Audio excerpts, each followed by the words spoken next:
Oración, como es nuestra costumbre, para poder dar inicio a la enseñanza. Señor, mi Dios, te damos gracias en esta preciosa noche. Nuevamente, Señor, nos preparas para poder ser en ti, oh Dios, instruidos en el consejo de tu palabra. Ministra, oh Dios, nuestras vidas. Disponga siempre para que el aprendizaje vaya con esa autoridad, a fin de que podamos cambiar, oh Dios, Padre, todo nuestro ser.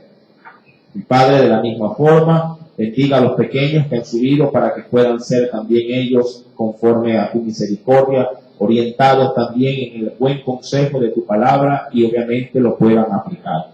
Dios, toma control de este tiempo y acelera también los pasos de nuestros hermanos que posiblemente han dispuesto en su corazón estar acá, para que todos podamos, Señor, de manera uniforme, ser enriquecidos por esta enseñanza. Dios, te lo explico en el dulce nombre de Jesús. Amén y amén. Hoy vamos a predicar por el tema, no te adaptes, no te adaptes. El término, del versículo número 2, voy a concentrarme, creo que esencialmente en la primera frase, en la primera expresión del versículo que dice, no os conforméis a este siglo, no os conforméis a este siglo. El término conformar, siempre me gusta dar las definiciones, tiene mucho que ver con lo que es la estructura por la cual depende el acomodarse en partes en forma o de manera simétrica. Así lo pone el diccionario, un poquito medio difícil el significado, pero vamos a darle obviamente los sinónimos que nos va a ayudar muchísimo. Cuando hablamos de conformarnos, hablamos de adaptación. Cuando hablamos de adaptación, entonces estamos hablando de aquello que usted bien puede ajustarse de pronto para poder realizar alguna determinada cosa. Quisiera verlo a través de ejemplos. Usted creo que diariamente tiene que adaptarse, por ejemplo, a la tecnología. Cada día salen nuevas cosas, cada día inventan, cosas que son sorprendentes, y a veces eso nos obliga a que nosotros nos estemos constantemente adaptando a esos cambios. Mire que una persona puede en un trabajo, un nuevo gerente puede cambiar los métodos, puede cambiar los horarios, puede cambiar inclusive hasta la forma de presentarse de cara al público, y quienes laboran allí tienen que terminarse adaptando a todas esas nuevas políticas. Y eso tiene mucho que ver justamente con el mensaje de la enseñanza de esta noche. El Señor nos dice allá en el capítulo 12, verso 2, no te conformes a este siglo, o no te adaptes, o no te acoples a este siglo. Y cuando se habla de aquello, es necesario de primera mano ir y ver qué dice Dios en el Antiguo Testamento. Y para ello le invito, por favor, a abrir sus Biblias. Venga, mi amado hermano, a Jeremías, capítulo número 10. Jeremías, capítulo 10. Voy a leer la primera parte del versículo, verso número 3. Jeremías, capítulo número 10, verso número 3. Dice allí el texto bíblico, porque las costumbres, Jeremías, capítulo 10, verso 3, en su primera parte dice, porque las costumbres de los pueblos son, dice allí, vanidad, o son cosas sin valor. Lo vano, o la vanidad tiene que ver mucho con lo vano, lo fútil, lo que no tiene mayor preponderancia, no tiene mayor valor. Las costumbres de los pueblos son vanidad, y ahí tomará una referencia en el versículo mismo 13 en adelante acerca de los ídolos. Pero me concentro en la primera parte. Las costumbres, de los pueblos son vanidad. Ahora, para poder adentrarnos en este tema, es necesario ver, y me encanta ver ciertos tipos de ejemplos bíblicos, de qué manera las costumbres o las tradiciones de los pueblos terminaron afectando terriblemente a muchos hombres de Dios que no pudieron, de pronto, como lo dice la Biblia, como la normativa bíblica del verso 2 que nos dice, no te adaptes a este siglo, o no te acoples, o no engranes dentro de pronto del sistema de este siglo o de este mundo. Ahora, de primera mano en el Génesis vemos un primer indicio sumamente fuerte con respecto a una familia que se adaptó a un sistema en el cual, todo el mundo lo veía normal. tan normal era que esa forma o estilo de vida era aplaudido, era, digamos, reconocido por la sociedad, y ese era el estándar de cada hogar dentro de una gran ciudad. Y cuando llegaron unos siervos de Dios a esa ciudad y vieron el sistema, al inicio, llamado, rechazaron de primer plano la forma en que se vivía en esa ciudad, y tuvieron que vivir de entrada a unos cuantos kilómetros de distancia. Pero con el pasar del tiempo vieron que la situación, bueno, si bien es cierto, era mal vista al inicio, luego vieron que en eso que estaba mal, vieron cosas buenas, y de a poquito dijeron, no, me parece que está bien la cosa así. Y ellos terminaron acoplándose, terminaron adaptándose, terminaron conformándose a las costumbres de esa nación. Y es así, mi amado hermano, como lo pinta la Escritura. Y venga conmigo al libro de Génesis. Cuando lo comience a ver bíblicamente, va a decir, ya sé de qué se está hablando. Ven conmigo al libro del Génesis, capítulo 19. Libro del Génesis, capítulo número 19. Vamos al primer libro de la Biblia. Sí, allá en Génesis, capítulo número 19. ¿Lo tiene? En el versículo número 31, verso número 31 en adelante, voy a leer el texto. Entonces dice la Escritura, ¿lo tiene? Génesis 19, verso número 31. Entonces la mayor, hablando de una hija mayor, le dice a la menor, nuestro padre es viejo y no queda varón en la tierra que entre o que de pronto se acueste, con nosotras. Conforme dice allí, aquí está el texto. ¿Lo tiene ya, versículo 31? Sí, lo leo nuevamente. Entonces la mayor dijo a la menor, nuestro padre es viejo y no queda varón en la tierra que entre a nosotras conforme a la costumbre, ojo, de toda la tierra. Y ahí terminarán diciéndole, demos de beber vino a nuestro padre y durmamos con él y conservaremos de nuestro padre descendencia. Y efectivamente lo hace la mayor. Luego al siguiente día lo mismo hace ahora la hija menor y se termina acostando también con su padre. Pero qué curioso, todo esto con esta declaración que le antecede, conforme a la costumbre de este pueblo. Ahora, ¿qué costumbre fue la que ellos adaptaron? ¿Qué estilo de vida? ¿Qué sistema de ese siglo, de ese tiempo, fue lo que se les encarnó tan profundo que terminaron simplemente viendo esta acción sumamente, podríamos decirlo hasta diabólica, terminaron acostándose o conviviendo con su propio padre? Hermano, ellos habían salido de una nación llamada Sodoma.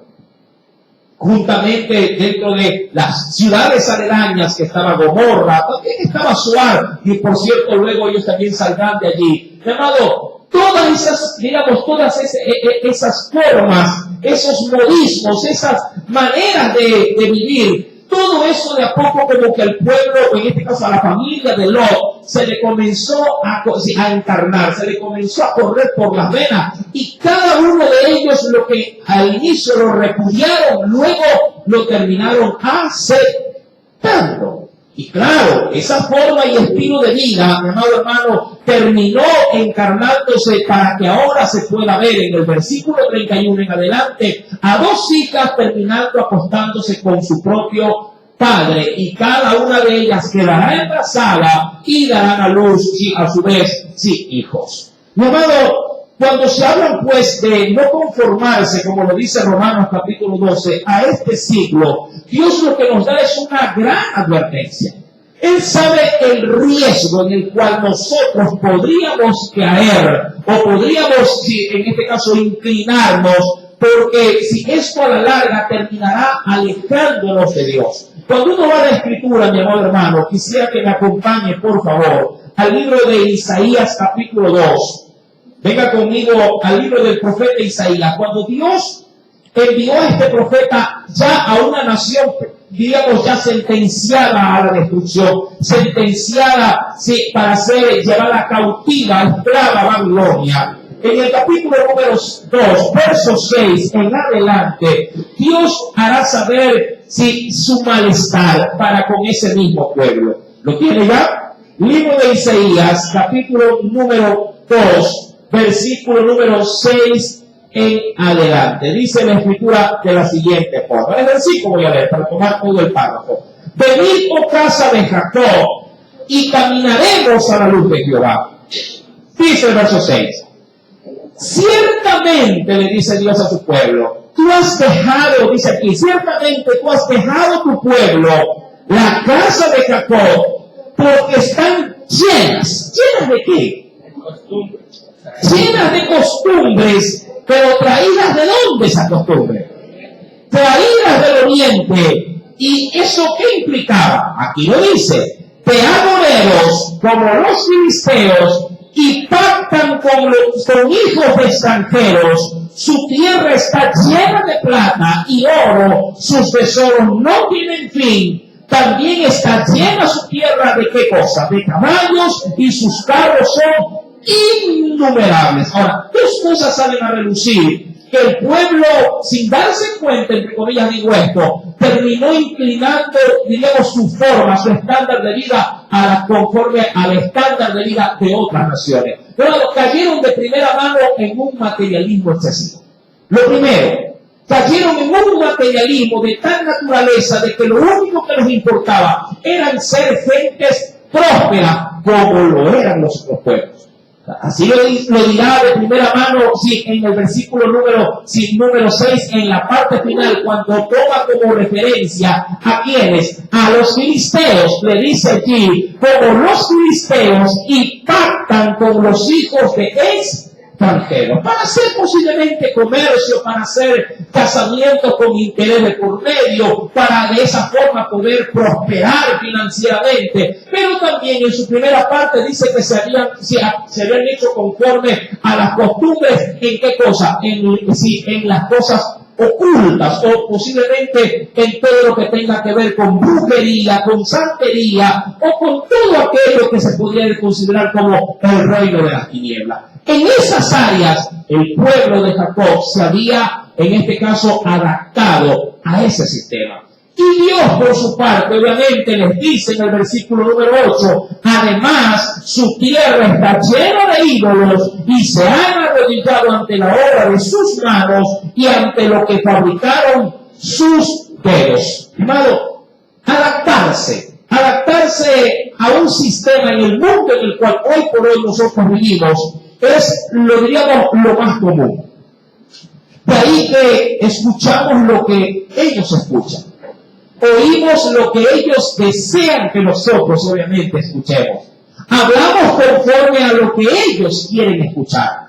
Hacemos lo que ellos nos dicen que debemos de hacer. De hecho, hasta nos vestimos como ellos desean vernos. El mundo está tan, digamos así, está tan enraizado, y aún en medio de la iglesia, en medio de los hijos de Dios, que poco o nada se podría decir que hemos perdido o estamos de alguna forma perdiendo nuestra identidad. Cuando uno se conforma a algo, ya no es uno mismo, es lo que ese algo es. Cuando alguien se adapta a una forma, a un modismo, por ejemplo, cultural, hermano, nosotros perdemos identidad. El peligro de adaptarse es el peligro de perder lo que es genuino para convertirse en una vana imitación. Dios, mi amado hermano, ruega a la iglesia que ha sido, como se ha venido estudiando en Romanos capítulo 12, que se nos ha dicho que Dios nos ha preferido, Dios, pese al rechazo de los judíos, ha volcado, puesto su mirada en nosotros para hacer de nosotros su pueblo, su especial tesoro. Ahora ven, en tela de riesgo y en tela de gran, diríamos así, de un gran dilema de que eso que es suyo, diríamos que por la influencia que está allá afuera, puede perdérselo o escapárselo de sus manos. Recuerda que en el primer versículo de Romanos 12, verso 1, se analizaron tres aspectos que nosotros debemos, ante todo, renunciar a nosotros mismos. Segundo, que debemos de ser también, ¿qué cosa? Ser reservados, ser un pueblo. ¿Se acuerda usted de un término especial que yo lo di? exclusividad de Dios. Pero también debemos de ser en su última parte, ¿qué cosa? Agradable a Él. ¿Te gusta, Señor? Era el tercer tema, ¿te acuerdas? ¿Te gusta cómo estoy viviendo? ¿Te gusta cómo le estoy dando uso a mi cuerpo? Hermano, todo eso que Dios ya me lo ha debidamente anticipado. Luego en el verso 2 me dice el por qué me lo está pidiendo.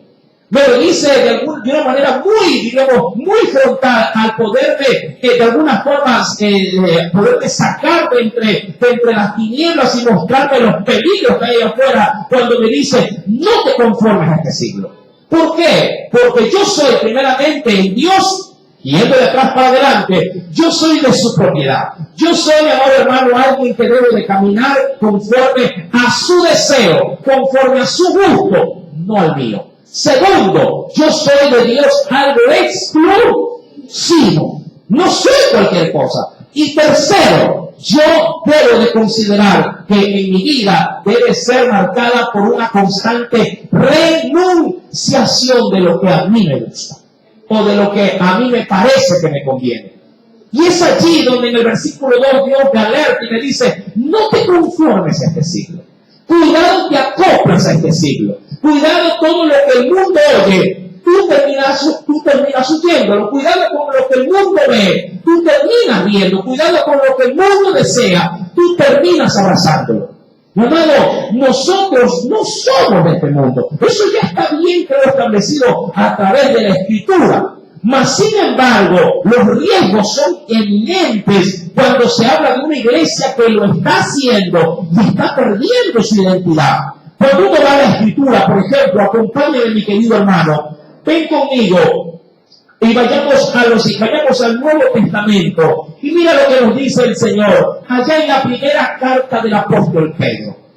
Aquí hay algo que obviamente en Dios debe de ser expuesto. Dice en el capítulo 4, primera carta del apóstol San Pedro, capítulo 4, nos declara el Señor desde el versículo 4 en adelante. Primera de Pedro, capítulo número 4. ¿Lo tiene? Dice el Señor, verso número 4 en adelante. Dice la Escritura, a estos, y está hablando refiriéndose a los que son de este siglo, a los que no son obviamente exclusividad de Dios, no son separados de Dios, sino que están adaptados conforme al sistema de este mundo. Dice aquí, a estos les parece cosa extraña que vosotros, hablando de su pueblo, no corráis con ellos en el mismo desenfreno. Ahora, eso Pablo lo dice, pero Pedro lo dice a una iglesia que sí sabe mantener a distancia el mundo. Que sí ha sabido, como decimos nosotros en manera, en dicho popular, sí sabemos pararle el carro a la gente. Pero penosamente, en tiempos actuales, la iglesia no pone distancia. Mira que un jugador, sea el deporte que sea, cuando juega en medio de una cancha, como adversario, por lo general siempre trata de no estar marcado, es decir, de que el contrincante no le haga obstáculos en el caso de fútbol, para no tener obstáculos para poder recibir libremente, ¿qué cosa? El balón. Sea en el básquet, sea de pronto en el fútbol americano también, que se juega con las manos, pero trata de mantener la distancia. Pero el mundo, juntamente con la iglesia, hermano, ahora prácticamente que casi como que están, diríamos, entrelazados, que ya no hay mayor distancia entre ellos y nosotros. Y me refiero no estrictamente de que no vamos a caminar, no vamos a sentarnos al lado de un individuo del colectivo, no me refiero a ese tipo, digamos, de asentamiento, me refiero a lo que él practica y de qué manera eso que él practica me puede terminar afectando a mí. En función de lo que él lee, o de lo que él escucha, o de lo que él recibe, ¿qué tanto a mí me afecta?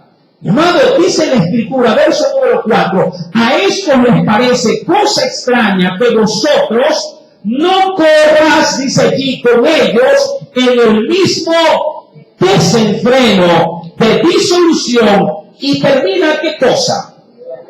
ellos terminan, porque no comparten su criterio, terminan ultrajándote, terminan menospreciándote y posiblemente dentro de ese rechazo hasta te puedan, sí, hasta tratar de una manera despectiva. Pero claro, eso pasa con una iglesia que a la verdad sabe mantener la distancia. El problema es que ahora, hoy por hoy, esa distancia a veces ya no existe. La iglesia está tan tolerante y está tan permisiva de todo lo que ocurre a su alrededor que ya casi como que no hay gran diferencia entre qué es lo que puede hacer, como decimos en términos cristianos, un mundano y lo que puede hacer un cristiano. Si el mundano dice me voy a tatuar, el cristiano dice yo también. Así. No, es que si el mundano dice, me voy a hacer un piercing, el cristiano dice, yo también. Me voy a rapar y a adaptarme con esos nuevos estilos a la hora de usar moda o estilo en el cabello, y el cristiano dice, yo también. Y eso, obviamente, mi amado, pone en riesgo lo que somos. Mire que me estoy solamente limitando a estas cosas que son, diríamos, visibles. A estas cosas que son, sí, tan evidentes que al verlo usted dice, wow, dice, ¿y este que es cristiano? No, sí es cristiano, pero el pantalón lo tiene por la rodilla. No, es que es cristiano, pero es rapero, pero es cristiano. Mi amado, la Escritura, cuando fue dirigida a esta iglesia que estaba en gran persecución, la iglesia no tenía, en su estado inicial, no tenía este problema. La iglesia sí, diríamos, trazaba, ¿sí?, una frontera que ellos sabían que no la podían traspasar. Pero esa frontera, hoy por hoy, ya no está. Esa línea que divide ya no se encuentra. Pero el riesgo, hermano, sigue siendo el mismo que como cual se lo dijo allá hace más de 2000 años en esta carta. Cuando uno va a la carta de Santiago, por ejemplo, sí, la situación, mi amado hermano, era bastante dura a la hora de apreciarlo. Dice en el capítulo número 4 también, Santiago capítulo 4.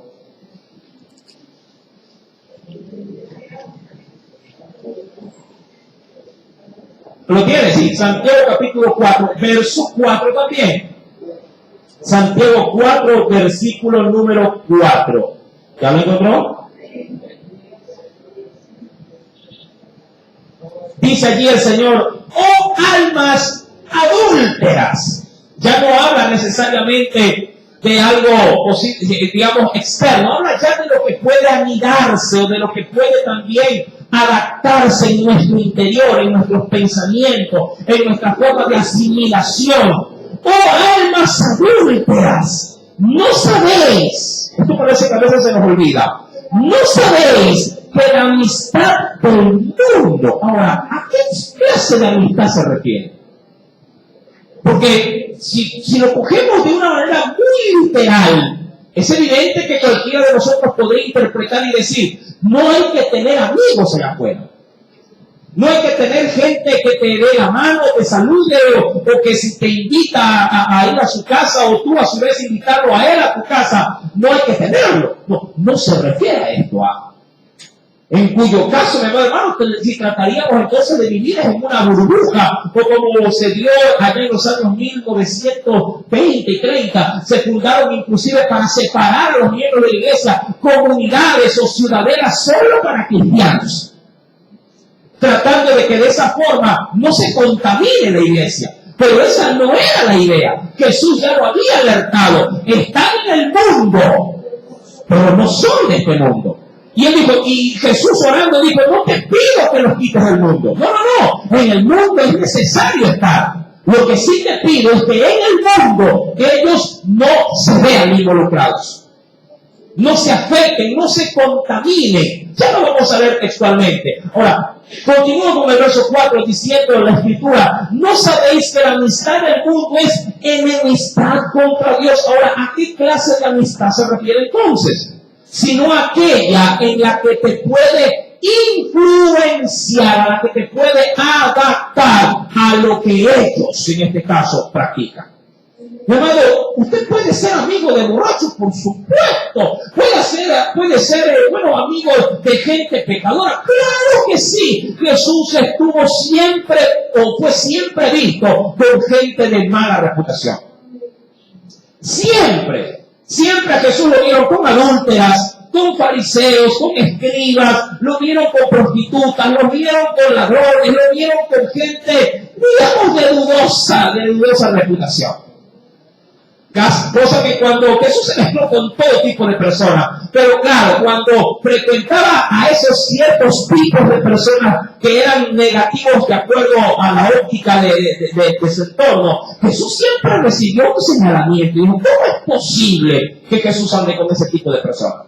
Pero no se refería necesariamente, la Escritura, a que yo no puedo estar rodeado de gente perversa. Lo que la Escritura me dice es que yo no puedo, bajo ninguna circunstancia, que esa gente perversa me afecte a mí con su perversidad. ¿Tú puedes andar con la chismosa del trabajo? Sí, claro que sí. Pero que no te afecte el chisme de la chismosa. ¿Puedes andar con el lenguón? Sí, claro que sí, pero que no te afecte su contaminación, su veneno mortal. ¿Puedes caminar por la calle con el borracho del barrio? Por supuesto que sí, pero que no te afecte el vicio que lo tiene esclavizado. Sí, allí, obviamente, en su corazón y en su alma, con ese licor. ¿Sí me entiende? Tú puedes, mi amado hermano, rodearte de este mundo, pero no puedes caer en las prácticas de este mundo.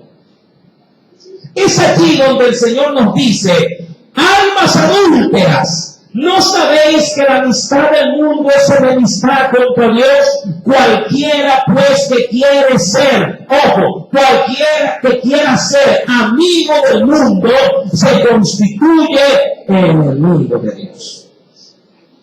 Cuando tú permites que esa persona, que si bien es cierto necesita de Cristo, amén, esa persona, digamos, está a la espera de una oportunidad que tú en Dios le puedas brindar. Sí, ese asunto, mi amado hermano, está muy bien, diríamos, visto entonces de parte de Dios. Pero su vida, su forma de vivir, su estándar, diríamos, de cómo él se lleva en la sociedad, sus caminos, a ti no te pueden afectar en lo más mínimo, o no deben afectarte en lo más mínimo.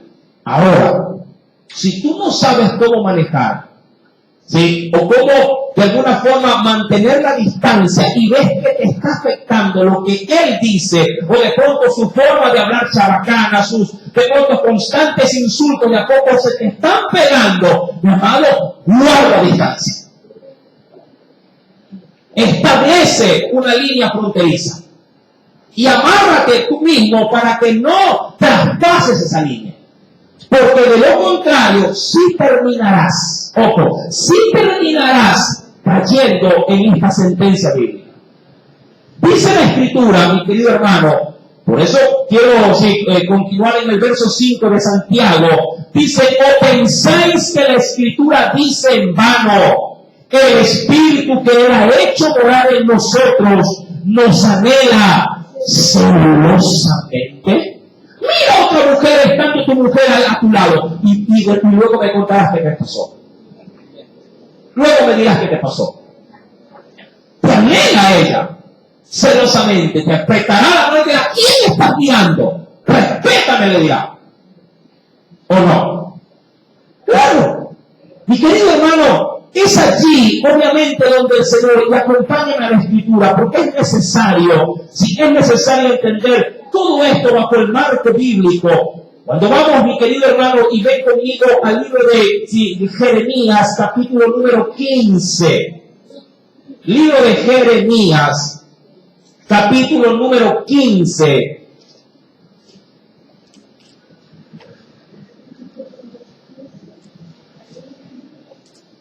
¿Lo tiene?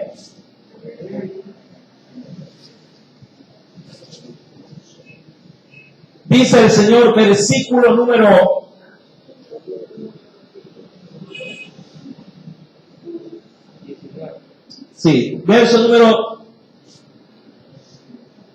18 al 19. Veamos la incomodidad que hace mención ese verso. ¿Lo tiene? Dice el Señor, ¿por qué? Dice, a manera de pregunta, ¿por qué fue perpetuo mi dolor? ¿Lo tiene? Verso 18. ¿Por qué fue perpetuo, es decir, eterno mi dolor y mi herida desahuciada?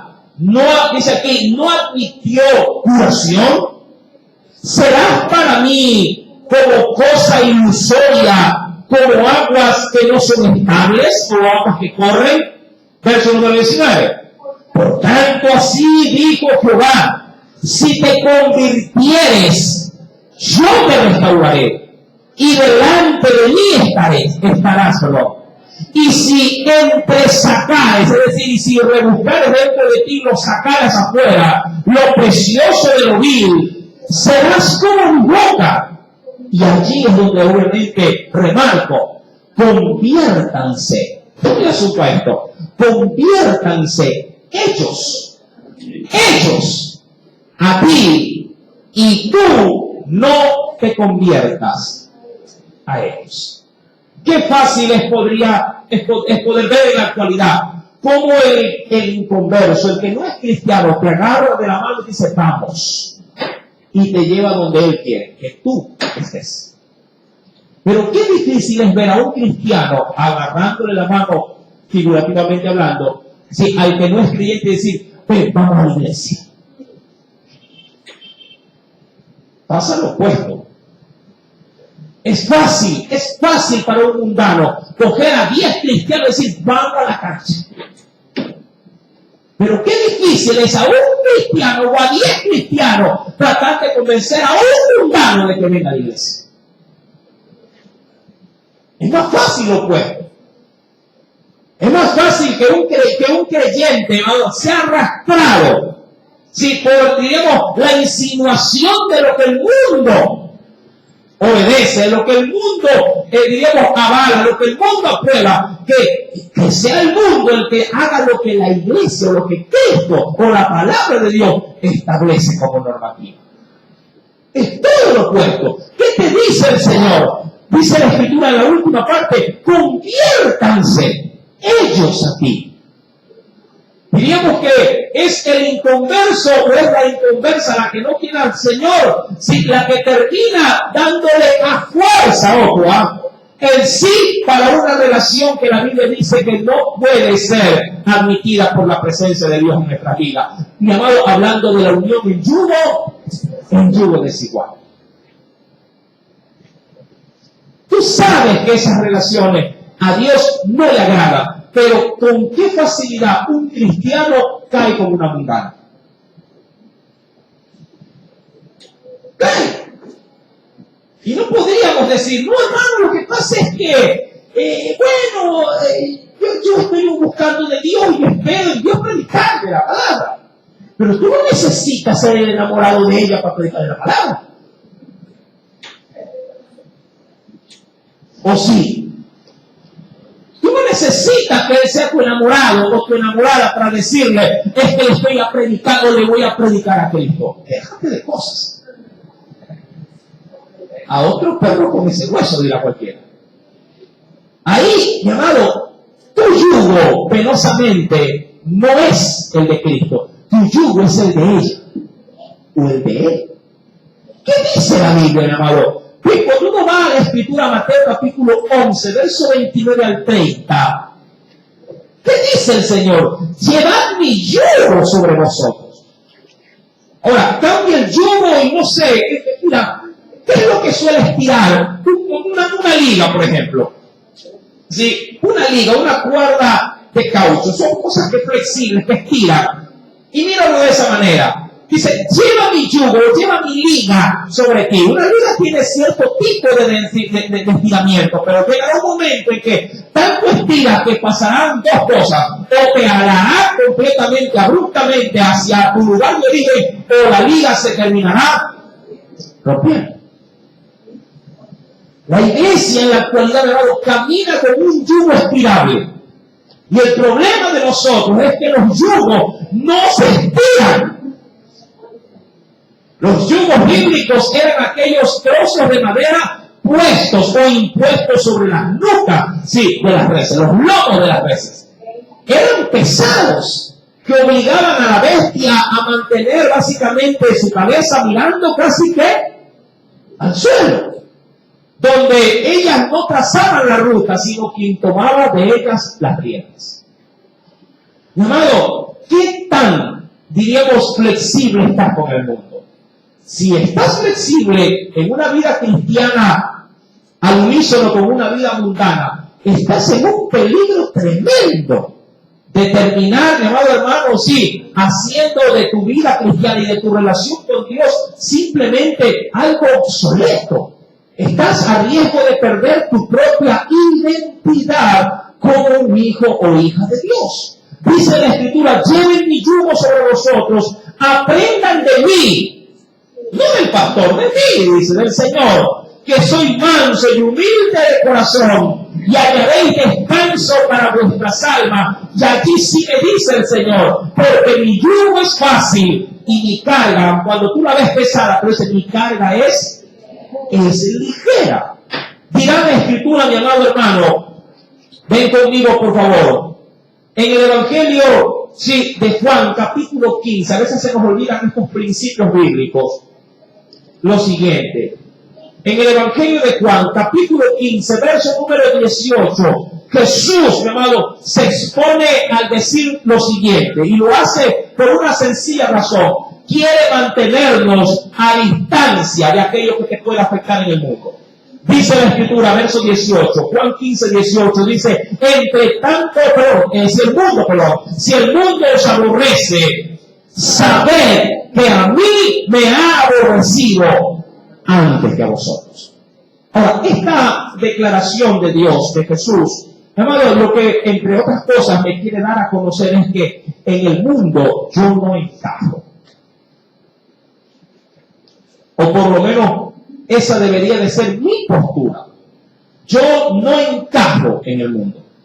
Venido a Cristo, automáticamente, mi hermano, diríamos que no sé, hay un jueguito que usa, no sé cómo se llamará, la verdad, que utilizan los niños que son de marca, creo que Fisher Price, donde tienen un tablerito con muchas formas y ellos van cogiendo pedacitos que se de como de triángulos, cuadrados, y los hacen encajar en esos orificios. No sé cómo se llamará, pero esa es la idea.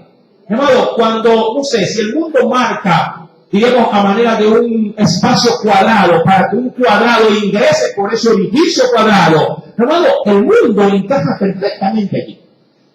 Pero cuando yo vengo a Cristo, si el mundo sigue manteniendo su ritmo o su marco cuadrado, hermano, y Dios me ha hecho un círculo, por más que yo quiera hacer encajar la pieza, el tablero me lo impide. Pero ¿dónde, mi amado hermano, diríamos, entra el cristiano en el casillero que no encaja? Cuando el creyente, que es, por así decirlo, un círculo, ve que no encaja y dice, ya sé lo que voy a hacer. Voy a tallar mi vida para encajar como cuadrado. Y comienza a cortar de sí todo lo que Cristo volvió.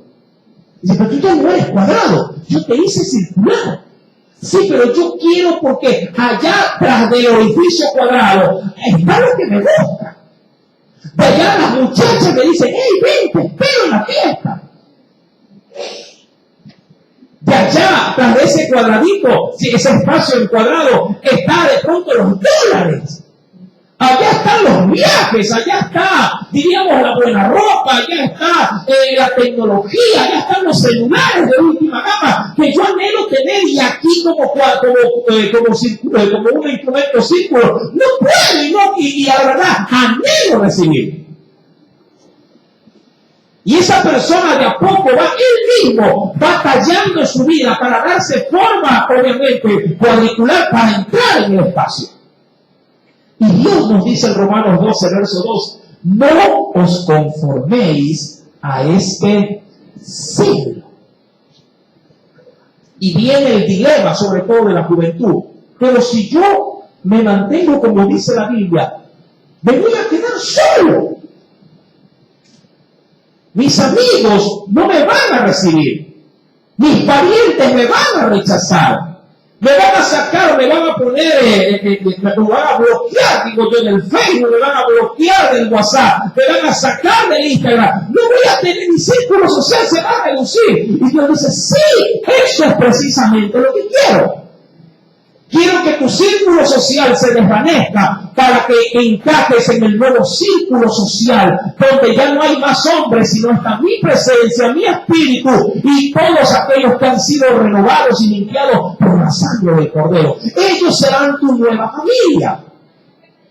Mis amados hermanos, cuando vamos pues a la Escritura, en Juan 15:18 nos dice, si el mundo os aborrece, ¿qué dice el Señor?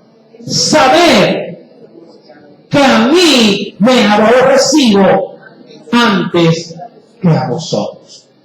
El Señor no nos dice en este pasaje bíblico, mira, si ustedes de alguna forma experimentan un rechazo del mundo, uy, qué pena, esfuércense para poder caerle bien a todo el mundo. No, dice, yo ya pasé por eso, lo que dice. Yo ya pasé por aquello, pero tranquilos, a mí, sí, ya me han aborrecido. Que eso te sirva, cuando no te sea algo satisfactorio, pero que eso por lo menos te sirva de consuelo. A veces, cuando nuestros hijos, cuando están pequeños, sufren ciertos accidentes menores, ¿no? Uno a veces como padre, para consolarlo, dice, uy, yo también, cuando era chiquito me pegué en el dedo. Como para decirle al niño, te entiendo, yo también pasé por eso. Pero ya el golpe no se lo puede quitar. El golpe ya se lo dio y el dolor está en carne viva. Pero que por lo menos que te sirva de consuelo de que yo también experimenté dolor cuando me pegué con un martillo. Es lo que dice el Señor en ese texto. Yo también recibí afrenta del mundo, pero no encajé en el mundo. Mi amado, ven conmigo por favor a la Escritura. Mira lo que nos dice el Señor. Allá en el libro, un segundito, en el Evangelio de Juan, capítulo 17, Evangelio según San Juan, capítulo número 17. ¿Lo tiene? Y este es el texto que le hice referencia, que lo íbamos a ver. Evangelio según San Juan, capítulo número 17. Dice el Señor, leo desde el versículo número 15, verso número 15 en adelante. Jesús, orando por sus discípulos, dirá lo siguiente a su Padre: no ruego, ¿lo tiene? A veces como muchos dicen, Señor, ya quiero que me lleves. No, el Señor dice, no ruego que los quites del mundo, ¿sí? Sino, porque es lo que ruega Dios por nosotros en el mundo. ¿Para qué cosa para qué el Señor ora a su Padre en su iglesia? Para que el mundo no los afecte. Dice, mas no ruego que los quites, sino que los guardes del mal. Ahora, primer punto, es necesario que la iglesia esté en el mundo. Primer punto, usted tiene que procesarlo. Usted, mi amado hermano, una vez hecho salvo, Dios no le da, aun cuando usted lo anhele, el cielo inmediatamente va a decir, te salvaste, ven conmigo, vamos al cielo. No. Te has salvado, qué bueno, qué bien por ti. Vas a seguir tu ritmo de vida, ¿en dónde? En el mundo.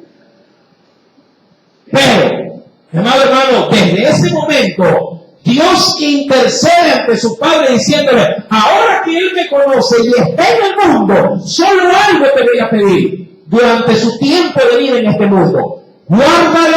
¿De qué cosa? Guárdalo de mal. Y creo que es una de las más importantes razones por las cuales usted y yo debemos de orar en este caso, sí, delante de Dios. Señor, en el mundo, guárdame del mal. Guárdame de mis amigos. Guárdame de mis compañeros en el trabajo. Guárdame de pronto de los colaboradores en la empresa. Guárdame, oh Dios, de aquellos que de pronto se sientan a mi alrededor en mi familia. Guárdame. ¿Por qué te digo esto? Porque a la larga quienes están siempre en contacto contigo es ese círculo que tú ya conoces. Y por el cual muchas veces son ellos los que, sin darte cuenta, los que te arrastran a hacer cosas de las cuales tú luego te estás arrepintiendo. Señor, pero ¿por qué? ¿Cómo logré? ¿Cómo pude hacer esto? Ahí está, ese es el riesgo latente, el constante peligro por el cual en el mundo se está expuesto. ¿Cómo poder por lo menos cubrirme las espaldas? Orando a Dios que cada día que yo salga de mi casa, si tengo que salir, el Señor siempre me esté cuidando. Sobre todo de que a veces la gente ora, Señor, que nadie me asalte, Señor, que no me atropellen, Señor, que no se me caiga la billetera, que no me roben, por lo general por cosas trágicas, pero muy pocas veces oramos y el Señor, que el compañerito que está al lado mío no me llene la cabeza con sus comentarios negativos. Señor, que la muchacha que está que me coquetea, Padre, mire para otro lado. Amén. Son esas cosas las que a veces nos terminan arrastrando al mundo. Y Dios dice, no te conformes así, en este caso, ¿a qué cosa? Yo diría a los placeres de este mundo. No te conformes ¿a qué cosa? A los vicios de este mundo. No te conformes ¿a qué cosa? A las murmuraciones de este mundo, a los sentimientos desarraigados que no deben de estar en tu corazón en este mundo, a todo aquello que te ensucia en este mundo. Dice la Escritura, versículo número 15, no te ruego que los quites del mundo, sino que los guardes del mal. Verso 16, no son del mundo, como tampoco yo soy del mundo. Dice el versículo número 17, santifícalos. La pregunta es ¿dónde? ¿En dónde deben de santificarlos? En el mundo. ¿Con qué se santifica un cristiano en el mundo? Con la verdad de su palabra. Esa es la mecánica, por lo menos, que Dios ha establecido. Santifícalo. Mira que mucha gente dice, oye hermano, en este mundo no se puede ser santo. Hay tanto riesgo, hay tantas cosas llamativas, hay tanto por qué contaminarse que me está pidiendo Dios algo imposible. Dice, no te estoy pidiendo lo imposible. En el mundo sí se puede ser santo. Su palabra es la plataforma para comenzar el proceso de la santidad. Tienes que llenarte de su palabra. Mira, si tú no estás caminando en santidad, es porque estás caminando distante de la Biblia. Has dejado de leer la Biblia. A veces, si no quiero cambiar y no puedo, vuelve a la Biblia. Vuelve a la palabra. Tu palabra me puede santificar. ¿Por qué, mi amor? Porque la palabra me devolverá a dar la fe con la cual yo antes me desarrollaba. No es que la palabra, dice la Biblia, que la palabra es la fuente de la fe. La fe viene por él, por oír su palabra. Esa palabra puede guardarte de toda contaminación del mundo. ¿Por qué estás cayendo otra vez en las mismas cosas que antes practicabas antes de conocer al Señor? Sencillo, porque te has apartado de qué cosa? De su palabra. Vuelve a la palabra y volverás a tener la energía y el valor y la determinación necesaria para ante cualquier situación decirle, no, yo soy un hijo de Dios y no puedo hacer lo que tú me estás diciendo.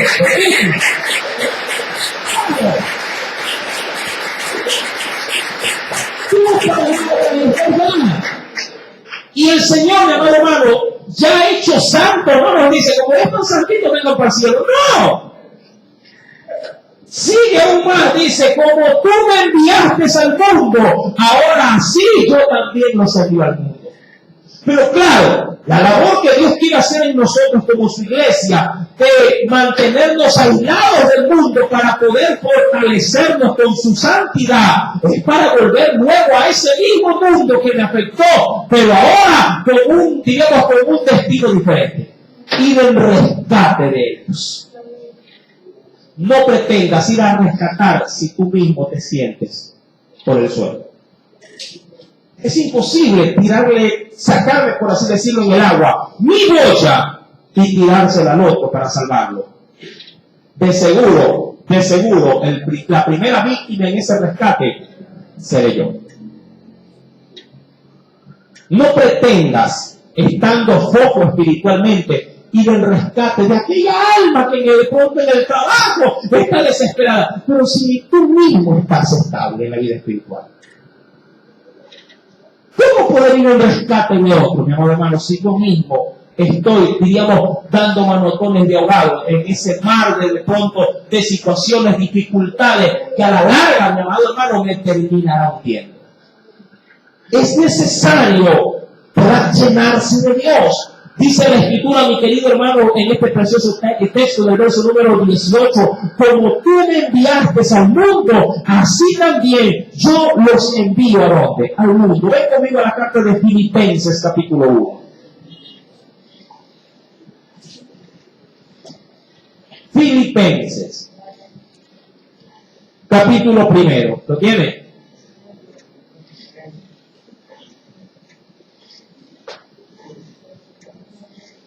Carta de Filipenses, capítulo número 1. ¿Lo encontró?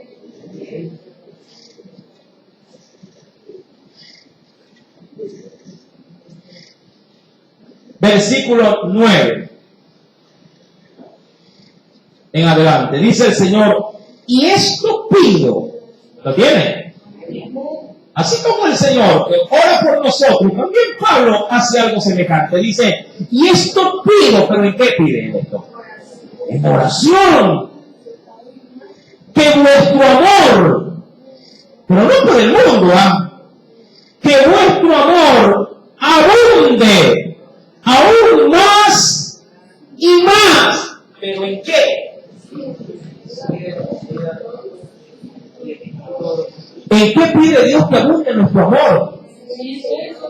Ahora, cuando hablo de ciencia y conocimiento, pregúntate, ¿a qué tipo de ciencia, a qué tipo de conocimiento crees tú que él está viendo cuando está orando? ¿A qué tipo de ciencia? A la ciencia terrenal. Señor, voy a orar por las matemáticas, voy a orar por la gramática. ¿Por qué tipo de ciencia crees tú que está orando? ¿Y conocimiento? ¿De qué conocimiento? ¿De cómo de pronto se crean las células? ¿Cómo se desarrolla el feto en el vientre? No, todo lo está hablando bajo el marco, obviamente, del conocimiento y de la ciencia que procede de Dios a través de qué cosa? De su palabra.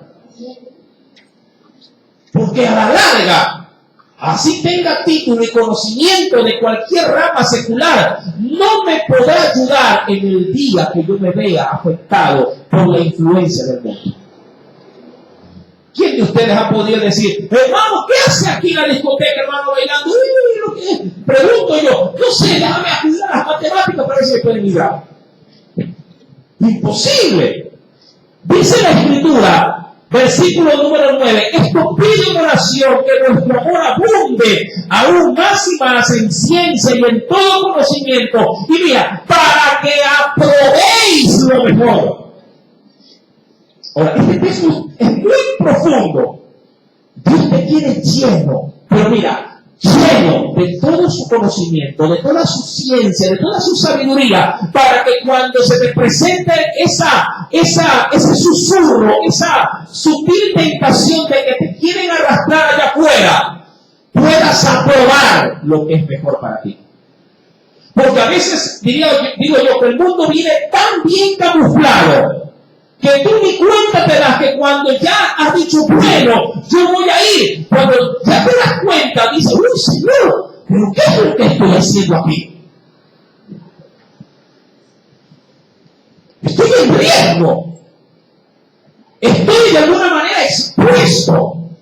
Mira, porque hay lugares, inclusive te digo esto, en los cuales tú puedes pasar hasta desapercibido, sentado, pero el solo hecho de que diga, pero si el hermano fue, ya para mí eso, a veces, mi hermano, suele ser, ya diría yo, crónica de una muerte anunciada. Por lo menos si la gente me respetaba como cristiano, si por ahí me veían como un ícono espiritual o de ayuda, ya la gente al verme dice, ya se dañó el hermano. Así yo no haya hecho absolutamente nada. ¿Y qué hacía el hermano en la discoteca? No sé, pero estaba sentado. ¿Pero qué hacía ahí?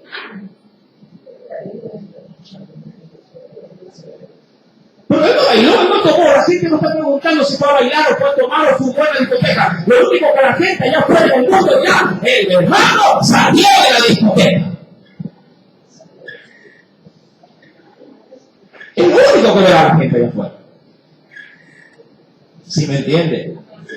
Para eso Dios nos quiere llenos de su ciencia y de su conocimiento. Para que cuando se presente esa situación, tú ya no hay tiempo para orar, ya no hay tiempo para doblar rodillas en ese momento. Cuando tú tienes la situación delante de tus narices, tú no le puedes decir a esa persona, un momentito, déjame orar para ver qué dice el Señor.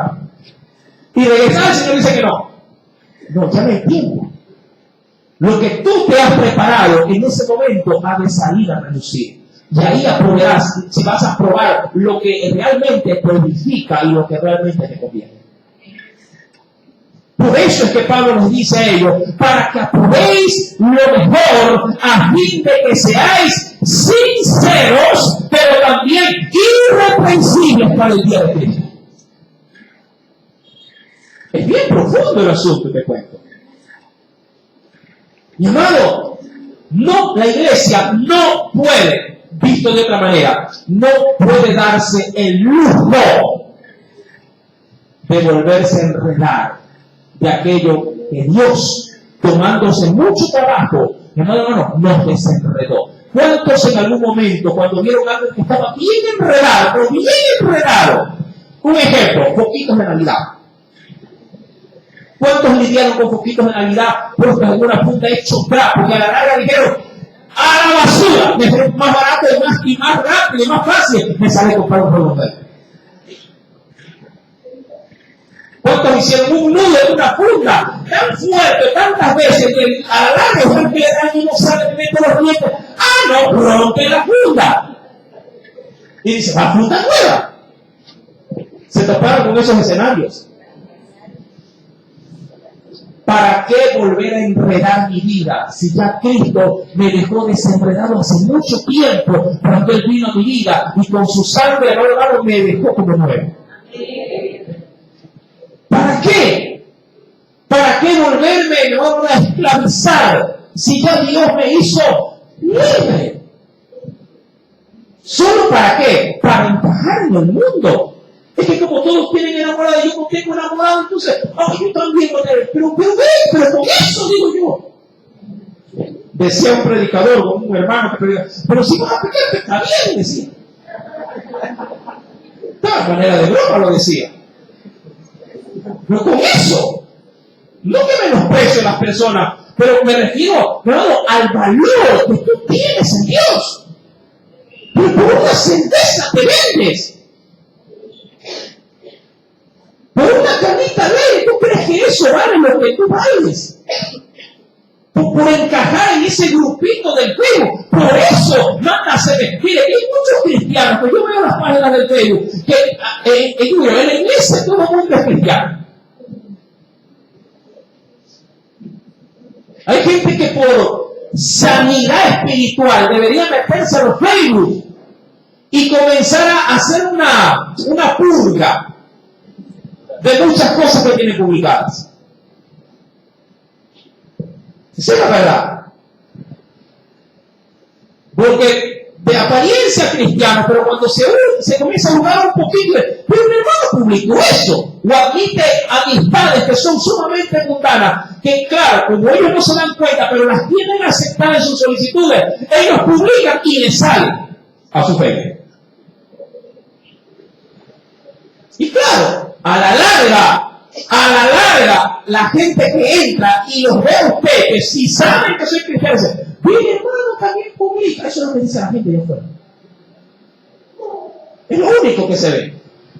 La gente no está averiguando si usted le dio like o le dio like, si comentó. No, la gente dice, no, en el Facebook del hermano está eso. ¿Sí me explico?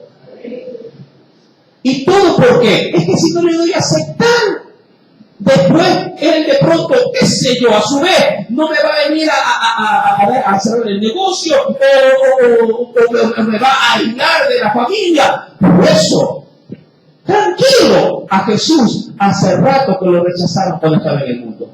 Su propia familia le dice, no le dio like a Jesús. le dio dislike. Sus hermanos no le dieron perfecto. Él es el predicador, él es el Mesías, él es el Cristo, el que sana, el que liberta. ¡No! Dijeron, anda a Jerusalén para que lo maten, mándate allá. Y Jesús le dijo, su tiempo es siempre, pero el mío no ha llegado todavía. Mi hermano, dice pues la Escritura, en ese precioso pasaje de Romanos capítulo número 12, versículo 2, no os conforméis. Mira, tú eres un pie muy grande para un zapato tan chico que es el mundo. No os conforméis a este siglo. Y viene lo segundo. Perfecto. Sino transformaos por medio de la renovación de vuestro entendimiento. Pregunto, ¿cómo puedo dejar de calzar en el mundo si no me dispongo a transformarme? Eso lo vamos a ver mediante el próximo día jueves. Si lo toco hoy no termino. Y usted, me imagino, que debe ir a su casa. Mis amados hermanos, el mundo nos queda muy cortos comparado con lo que usted es en Cristo Jesús. ¿Quiere no calzar en este mundo? Hermano, quiere, si lo quiere, tiene que disponerse a que sea el Dios transformado, porque si no recibe esa transformación, el mundo siempre será un caramelo, un chupete que usted quiera tener en la boca. Amén. Que Dios me lo bendiga, Dios me lo llame. Aleluya. Padre celestial, en el dulce nombre de Jesús, agradecemos, Señor, tu presencia y, cómo no, tu enseñanza. Señor, hay tanta, pero tanta tela que cortar cuando se habla de lo expuesto que está tu iglesia, tus hijos, en medio de este sistema en el que vivimos. Penosamente, el mundo es una cancha que pita y pone las reglas. Y tu iglesia a veces se dispone a jugar al ritmo que ellos establecen. Pero eso, Dios, no representa ni lo que somos, ni lo que tú anhelas que sea.